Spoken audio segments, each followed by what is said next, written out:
Okay, Thank you. Hashem, learning from Masechta Bava Kamma Daf Kuf Gimel 103, and we start from Bays about like 8 lines from the bottom. So the Gemara says like this: Tanar Rabbanim, the rabbis taught, Alekeach Sode b'Shem Chaveiroi. A guy buys a field, he doesn't want write his name on the contract because he's afraid if everybody knows he's buying this field, then they're going to make a lawsuit against him. You know, he's a chevraman. So he bought the field, but he wrote somebody else's name on the contract. We don't force him to sell it. But if he said the word almanas on condition, then we force him to sell it. What's going on in this brisa? My Kamma. What is this brisa? What is the brisa telling us? I mean, it's a very difficult, cryptic brisa. Amar Rav Sheshet is the one that initially explains. He explains that brisa like this: Hachi Kamma. This is what the brisa means.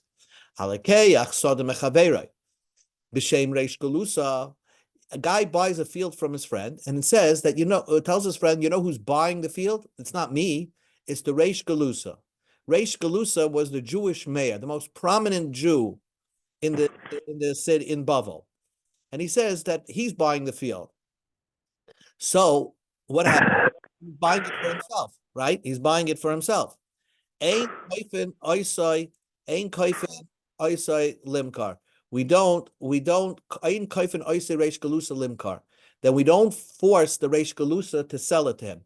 In other words, we can't force the reish galusa to resell it back to the guy who's actually putting up the money, because the contract says the reish galusa. But if he wrote in the contract, if he verbally expressed to the seller that we're going to write in the contract that the reish galusha is buying it, but on condition that the reish galusha is going to rewrite a contract that they're selling it to me, koifines reish galusha limkar, then we will force the reish galusha to sell it to the purchaser. That also doesn't make so much sense. Let's see what the Gemara says. Amamar. We learned in the Braita before. Someone buys a field, and instead of putting his own name on the contract, he put the reish galusa's name on the contract, that the reish galusa was the purchaser of this field. Ein koifin eisei reish galusa limkar. We don't force the reish galusa to sell it. In other words, really, the owner of the field is the guy that put up the money. Just because the name on the contract says reish galusa, we ignore that. But we don't force the reish galusa to now rewrite a contract as if they're selling it to him. But the real owner of the field is the guy that put up the money. Michlal, the mikne kanyule. We are assuming that it's really the purchaser, the guy that put up the money. The field belongs to really him. So the Gemara says, Lema pligi de beinu rava. Let us say that this brisa argues on what Bnei Marava said. The Amri, they say, in other words, they had an expression that if the seller doesn't know who's actually buying the field, he's not selling it to that person. In other words, but Neighbor Rava said in the previous Gemara that the seller, he has to know who he's selling to. And if he doesn't know exactly who's the purchaser, then that purchaser doesn't acquire the field. And here, the guy said he's buying this field on behalf of the reish galusa, and yet nevertheless, from the brisa, it seems to say that since this guy put up the money, he just said just put the name reish galusa on the contract. Really, the field belongs to him. The one that put up the money. But the question is, but the seller never had in mind to sell it to him. So why does he own the field? So it must be that you argue on this concept of bnei Merava, that the seller doesn't necessarily need to know who's actually purchasing the field. So the Gemara says, not true. It's not difficult against Bnei Marava. We're talking about the seller who's in on this whole thing. Going the ideal of Balasadi, you told the seller of the field, by Dini Lisahade, and you told the witnesses, look, the seller is selling me the field, and witnesses, I'm buying the field. But in the contract, I don't want to put my name in the contract. I want to put reish galusa. So when it's recorded, people don't know I'm the real buyer over here. Okay, so now let's understand what he's saying. Let us say the end of the brisa.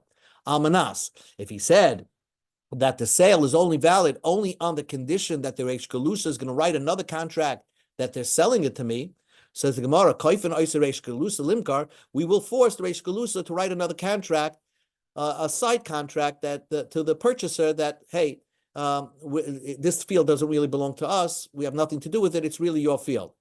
Amai, why can we force the Reish Galusa, the most prominent Jew in all of Bava, to force him to write a contract and that he sold this field to this guy? But Reish Galusa should say, Lo Yakari, right? I don't need any of your honor that you put me in your name, my name in your contract. I don't need any of your degradation. In other words, you're degrading me. Now you're forcing me to write you a side contract. We're holding on the Kuf Bezam and Bez, the last line. Elam Abaya explained the Brisa like this. Hachi Kamma. This is what the Brisa means to say, and this is the story. Halakeach soda b'shem chavera, Reish Galusa, b'shem Reish Galusa. Guy buys a field. And again, he doesn't want to put his name on the contract that he's buying the field because he's afraid to get his name out there. So he puts he says that the Reish Galusa is buying the field. We go to Kuf Gimel Lamed Bali, Aleph.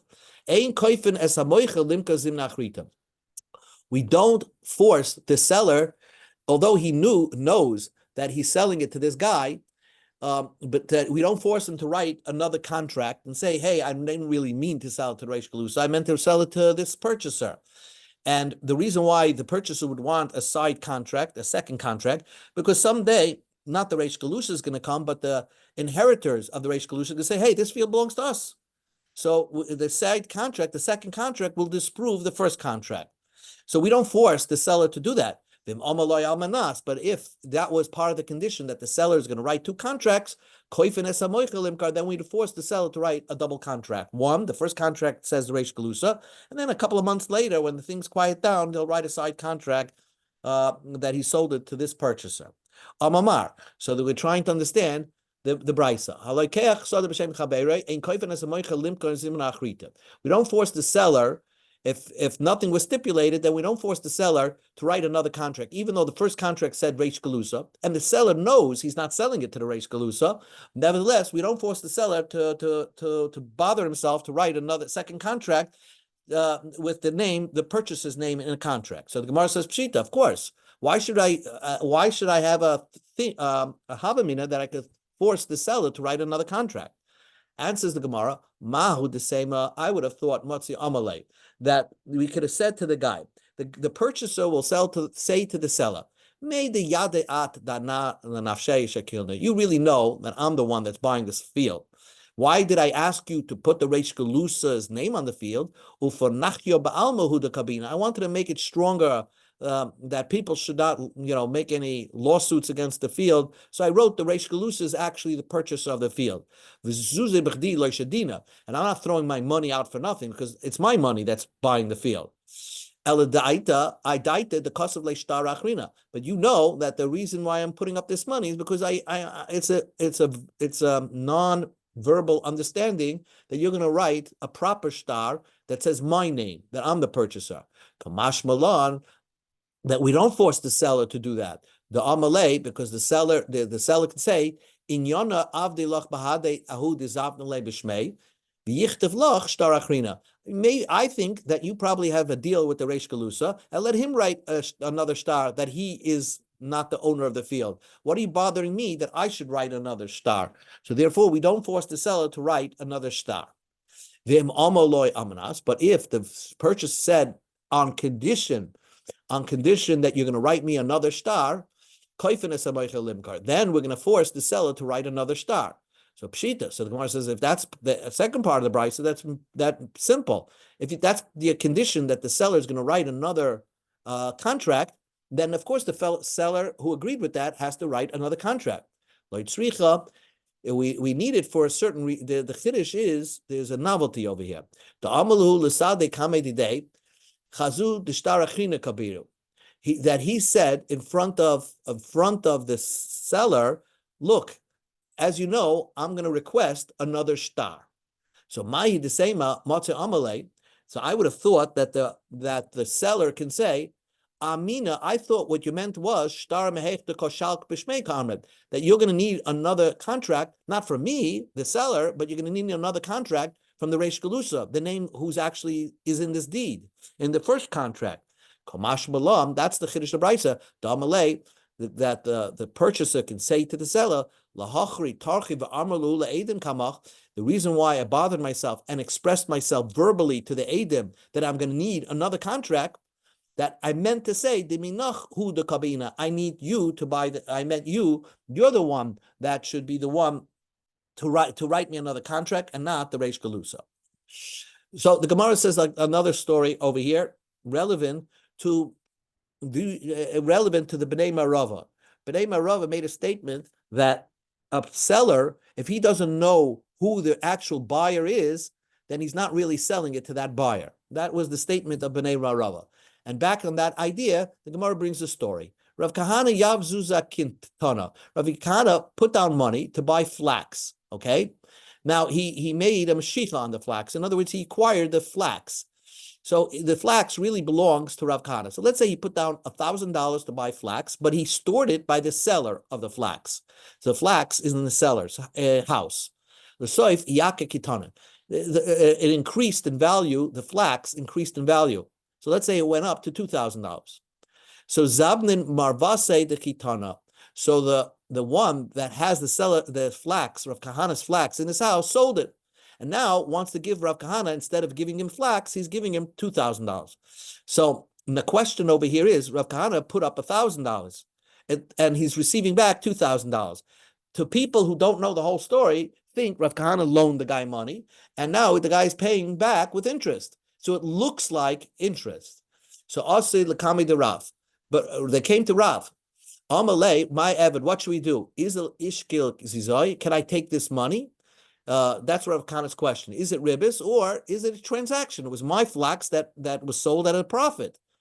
Amalei, so Rav said to Rav Kahana, Iko Zabna Amri, I kitana de Kahanahu. If when the guy sold it, when the guy sold the flax, said, this flax does not belong to me, it belongs to Rav Kahana. So the seller knows that the buyer of that flax knows he's buying Rav Kahana's flax. Zil shkoil. So you, Rav Kahana, can take that money because the buyer knows he's buying the flax from you, and therefore that money is obviously not ribis money, it's just flax that you sold him at the higher price. V'loi, but if the buyer of the flax did not know that the flax was yours, so then loy tishkol, you can't take that money, because it looks like ribis, because he thinks he's buying it from the guy who the flax was stored by. So therefore, it may not be your flax. It's not your flax. He's not buying your flax, and therefore it looks like you're getting ribis, Rav Kahana. Kamma, so the Gemara says, B'nei Maravi, you want to say that the whole idea is because you're paskin like the B'nei Maravi, the Amri Mi Adila Bal Chitim Shikna Chitim Bal Mois, that the purchaser has to know who he's buying from, and the seller has to know who he's selling from, otherwise there's no kinyan over here. Is that the reason of Rav's psak over here? That makes no sense. It's not relevant. Did Rav Kahana put down 4 and he's taking back 8? Rav Kahana really had no intention. Rav Kahana is not lending money over here. Rav Kahana just bought flax. He just never took it home. So, but it's really Rav Kahana's flax. Kitana memela hudiyaka. So it's Rav Kahana's flax that went up in value. So the guy who's storing the flax of Rav Kahana, when he, without Rav Kahana's permission, sold it, migzil gzala, he was stealing it at that moment. He had no right to sell it, and therefore. So Utna, we learned in our Mishnah, when you steal something, if you steal something, you pay the price of the way it was when you actually stole it.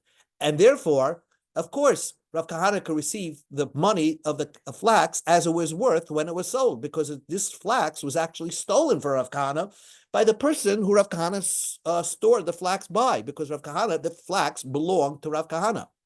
So the Gemara ends the story and says, no, Amri, it was a different story over there. Hasam Amonahava, it was just a trust. In other words, Rav Kahana didn't buy any flax. He just put down money.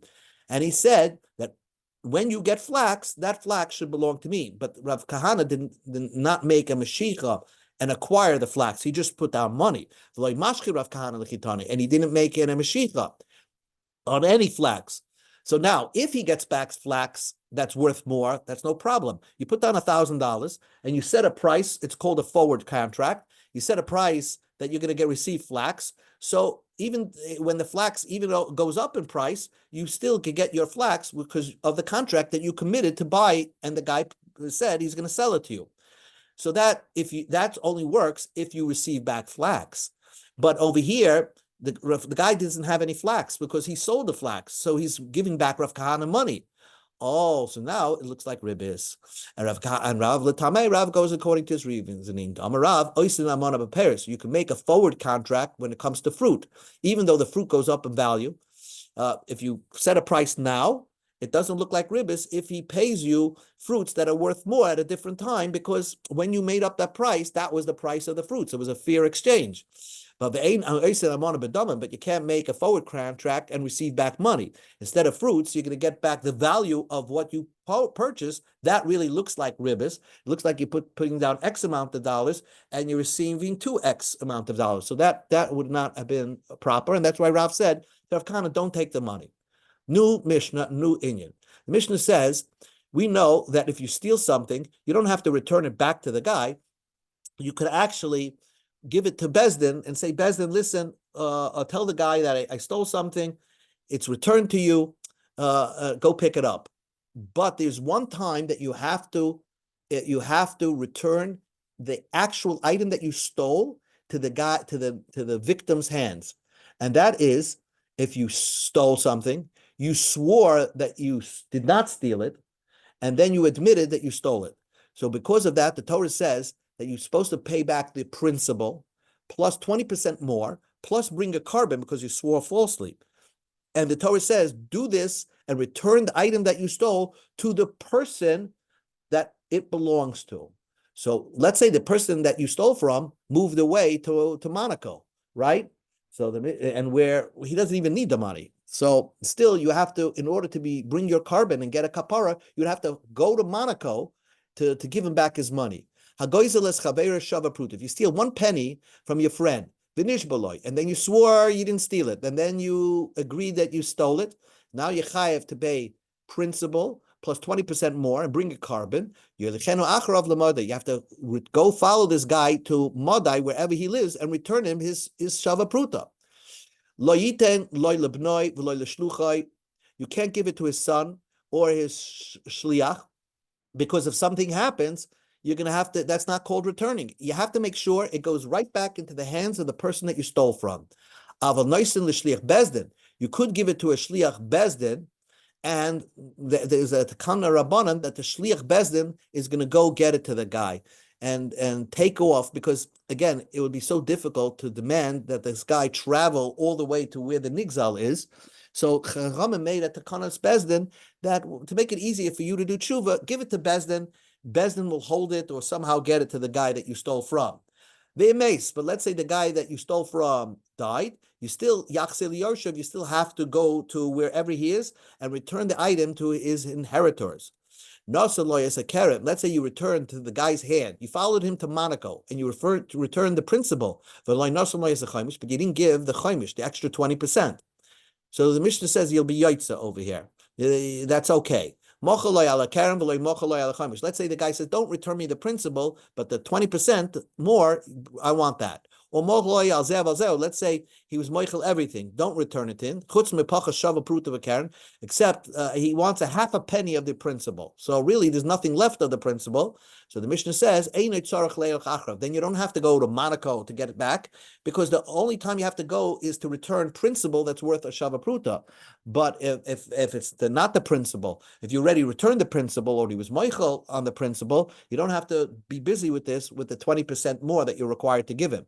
But the Mishnah says the opposite. Let's say you gave the 20%, but did not give back the principal. You forgave him, he forgave you on the 20%, but he didn't forgive you on the principal. He says, I'm everything, but I want one penny from the original principal. Then you have to go to Madai to find him and give him back his penny. Let's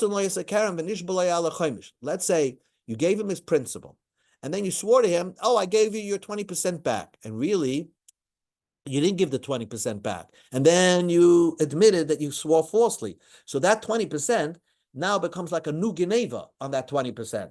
So let's say the original Geneva was $100, and because you now required to give a chaimish, you were supposed to give 120, and now you swore that you gave that extra 20, and then you admitted that you lied about that extra 20, you did not give it.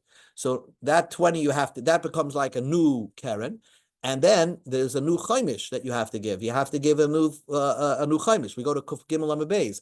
Areza Misham chaimish al chaimish. You can pay 20% on the 20% that you denied that you gave. Achi Yismaid Karen Mishav Bruta. And you keep swearing, and we were requiring to pay 20% more until when you swear, the principle that you're swearing on is less than a shava pruta. Then there is no requirement to be penalized with an extra 20%. And it's not only if you steal something from somebody that you pay the principal per 20% plus a carbon. It's by other things too. Somebody deposited an item by you and you're supposed to watch it. Or a loan, or you steal something from somebody, or you forgot to pay the wages that you owe somebody that worked for you, you found a lost item, and you denied it. You denied that you were the watchman. You denied about the loan. You denied you stole something, or you denied that the guy ever worked for you, or you denied finding a lost object that belongs to somebody else. And then, you swore al sheker, on falseness. So all these dinim apply if you learn chumash. Hareza mishalan, when you do tshuva, you have to pay karen, the original principle. The chumash, you have to pay 20% more. The asham, you have to bring a carbon. And as we learned in the Mishnah, you have to give the guy the 20% back into his hand.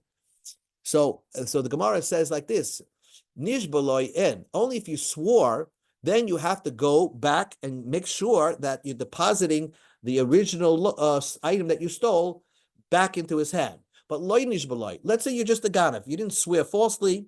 Loy. You don't have to return it back to his hand. Actually, you could make a telephone call and tell him, I stole something from you. Come pick it up from me. Or you could give it to Bezdin. It's only if you swore falsely, and then you admitted that you stole something, then you have a bigger punishment. Besides the 20%, and besides the carbon, you have to make sure that you go first to give him back his item and put it into his hand, no matter where the victim is living. Mani, says the Gemara, who's the author of Mishnah? Lo Rab Tarfon, Lo Rab Kiva. It's not Rab Tarfon, not Rabbi Kiva. Tanya, we learned in the Brisa, Gazel, Echem Mechamisha. If you stole from one of 5 people, the Aini Yadei is a man, you don't know which one of those 5 people you stole from. So you have 5 people, and you don't know, you stole from one of them, and you don't know if you stole from which one of them. So Rab Tarfon, what do? How do you Mekayim return the item that you stole? So the Rab Tarfon says, you just got to make sure that you're not, as a ganav, holding on to a stolen item. So maniach gezela benem, you put the item that was stolen right in front of those 5 guys, and mistalik, and walk away, let them fight it out. Rab Tarfon, because Rab Tarfon's main concern is that the gazlan, not that he has to return it, the main point is that he shouldn't be holding on to it. Rabbi Kiva says, that doesn't exempt you from the avera that you did from stealing an item. You have to pay, you have to make a return of gzeil to each one of them. And if you don't know who you stole from, return something to each one of them. So the Gemara says, money, who does our Mishnah go like? Rab Tarfon, if it goes according to Rab Tarfon says, you don't have to return the gzeila to the victim. You could just put it down, let him come pick it up. Even if he swore, Rab Tarfon said, just put the gzeila down in front of them and walk away. So our Mishnah is not Rab Tarfon. Rabbi Akiva, if you want to say that our Mishnah is going according to Rabbi Akiva, even if you didn't swear, Rabbi Akiva seems to be strict and says that you have to return the gazela into the hands of the person that you stole from. So even if you didn't swear falsely, you still have that obligation. So who does our Mishnah go like? Our Mishnah says that you have that obligation to return the stolen item into the hands of the victim only if you swore falsely. So who does our Mishnah go like? So another minute more and then we'll stop. La'olam, really, Rabbi Akiva. Our Mishnah goes according to Rabbi Akiva. Kamma Rabbi Akiva. When did Rabbi Akiva say that you have to return the item to the person that you stole from? Until you return the stolen item to the actual to the person that you stole from. Rabbi Akiva himself was talking about if you swore falsely. that you did not steal it, and turns out you admitted that you stole it, only then you have to make sure to return the stolen item to the hands of the person you stole from. My tama, what is the reason for that idea? The amakra, because the pasuk says, "La'ashahu loy itnenu loy b'yom ashmasai." Whoever, whoever it belongs to, that you stole from, yitnenu, you have to give it back. B'yom ashmasai, I guess, on the day that you admit that you're guilty. So therefore, Rabbi Kiva says that only applies only if you swore. So our Mishnah, as the Gemara is saying now, goes according to Rabbi Akiva. Rab Tarfon, but the Rab Tarfon, what does he do with that pasuk? It seems to say that you have to give it back into the hands of the person you stole from. He said, not true.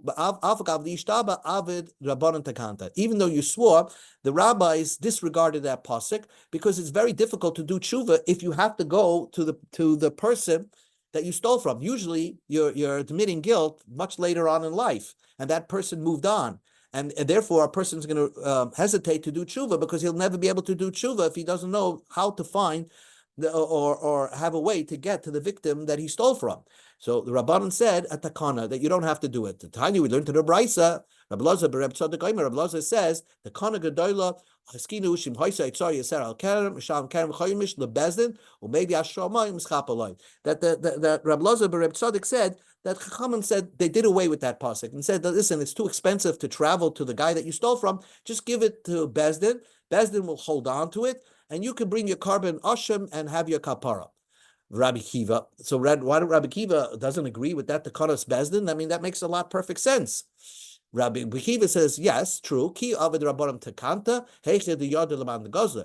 Rabbanim made the tekana if they know exactly who you stole from. The kamahada leimamay lemari, because you're returning the money back to its owner by giving it to Bezdin. Bezdin somehow will contact the owner and get it back to him. But Rabbi Kiva's case is a little different. Here is Gazel Echad Mechamisha. You stole for 1 of 5. You're such a shlemazel that he doesn't know who he stole from.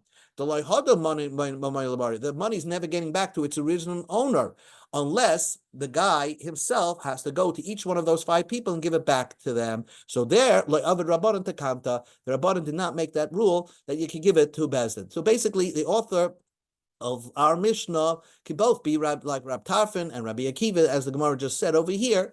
And it's only because you swore falsely, then you have this extra requirement to give the item that you stole back to the original owner, even if he moved very far away.